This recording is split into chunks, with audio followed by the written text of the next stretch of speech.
At some point in our lives, almost every one of us will have our heart broken. My patient Kathy planned her wedding when she was in middle school. She would meet her future husband by age 27, get engaged a year later, and get married a year after that. But when Kathy turned 27, she didn't find a husband. She found a lump in her breast. She went through many months of harsh chemotherapy and painful surgeries, and then just as she was ready to jump back into the dating world, she found a lump in her other breast and had to do it all over again. Kathy recovered, though, and she was eager to resume her search for a husband as soon as her eyebrows grew back in. When you're going on first dates in New York City, you need to be able to express a wide range of emotions. Soon afterwards, she met Rich and fell in love. The relationship was everything she hoped it would be. 6 months later, after a lovely weekend in New England, Rich made reservations at their favorite romantic restaurant. Kathy knew he was going to propose, and she could barely contain her excitement. But Rich did not propose to Kathy that night. He broke up with her. As deeply as he cared for Kathy, and he did, he simply wasn't in love. Kathy was shattered. Her heart was truly broken, and she now faced yet another recovery. But 5 months after the breakup, Kathy still couldn't stop thinking about Rich. Her heart was still very much broken. The question is, why?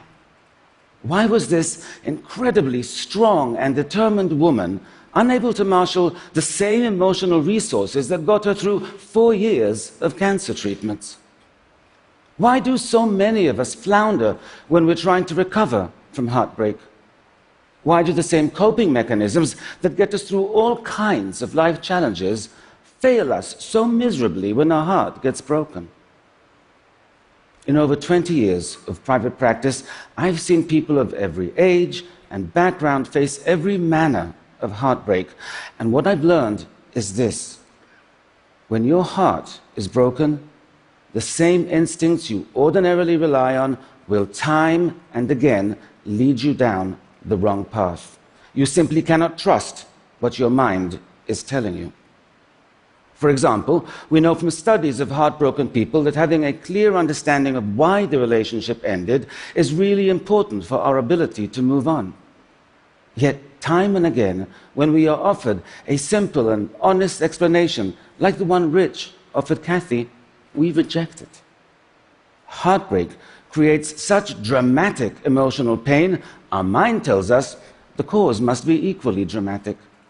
And that gut instinct is so powerful, it can make even the most reasonable and measured of us come up with mysteries and conspiracy theories where none exist.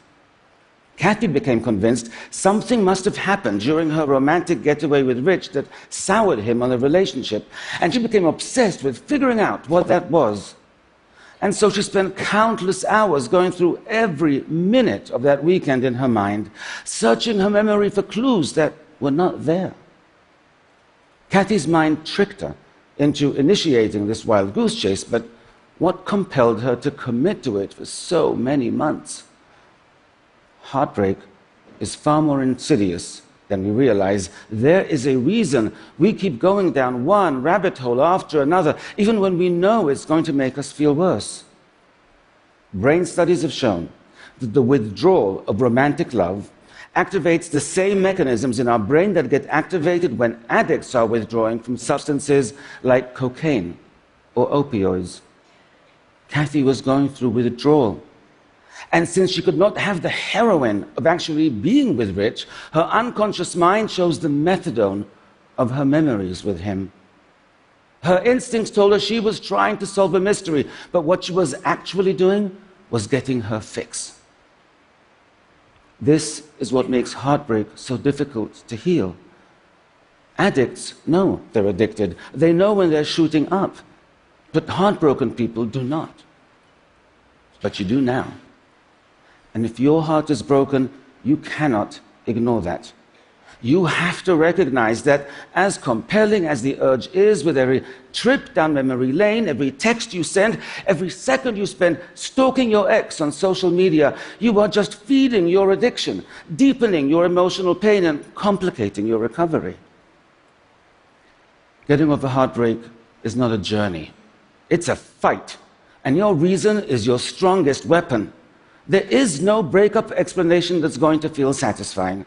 No rationale can take away the pain you feel. So don't search for one. Don't wait for one. Just accept the one you were offered, or make up one yourself, and then put the question to rest, because you need that closure to resist the addiction. And you need something else as well.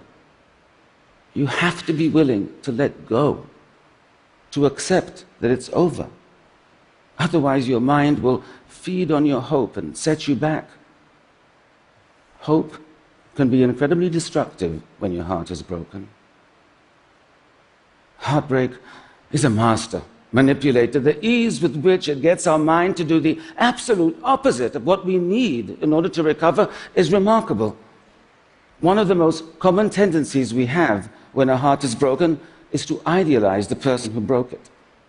We spend hours remembering their smile, how great they made us feel, that time we hiked up the mountain and made love under the stars. All that does is make our loss feel more painful. We know that. Yet we still allow our mind to cycle through one greatest hit after another, like we were being held hostage by our own passive-aggressive Spotify playlist. Heartbreak will make those thoughts pop into your mind, and so to avoid idealizing, you have to balance them out by remembering their frown, not just their smile, how bad they made you feel. The fact that after the lovemaking, you got lost coming down the mountain, argued like crazy, and didn't speak for 2 days. What I tell my patients is to compile an exhaustive list of all the ways the person was wrong for you, all the bad qualities, all the pet peeves, and then keep it on your phone. And once you have your list, you have to use it.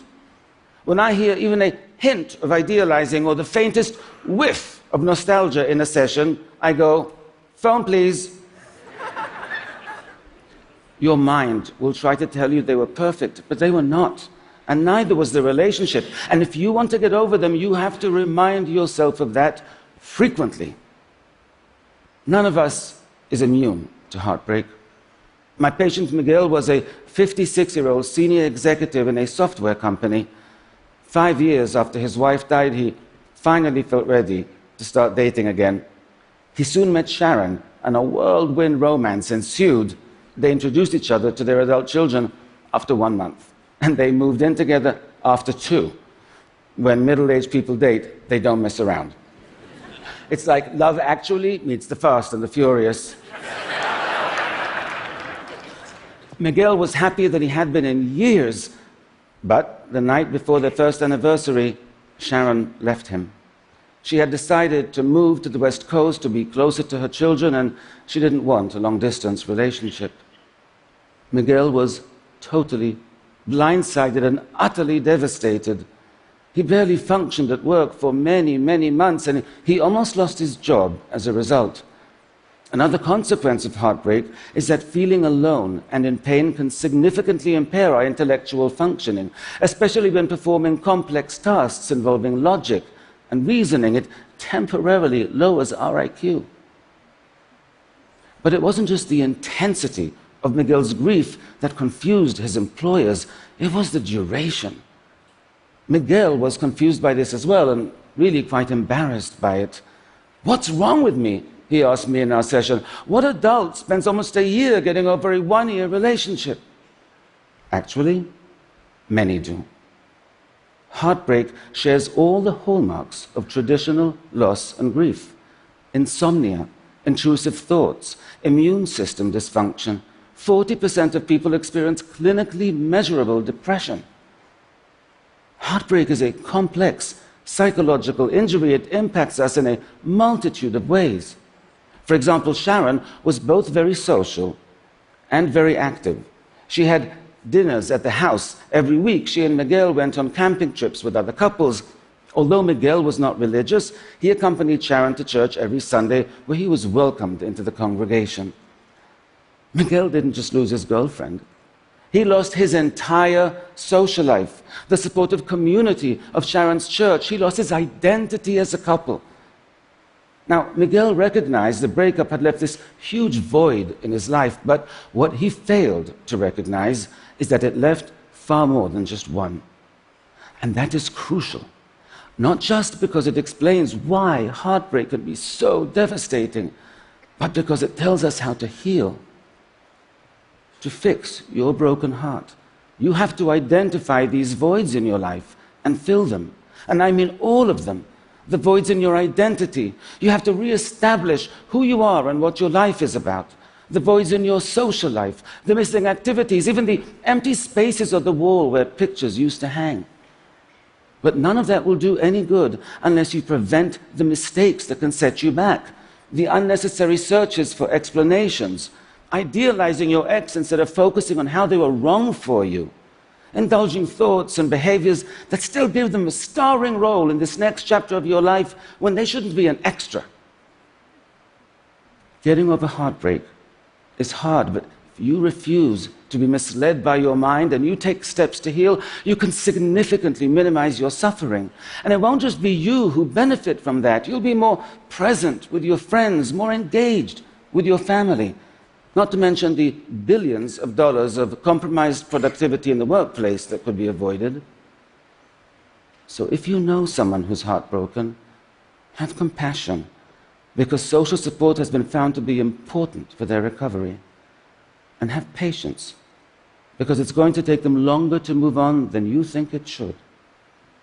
And if you're hurting, know this: it's difficult. It is a battle within your own mind, and you have to be diligent to win. But you do have weapons. You can fight, and you will heal. Thank you.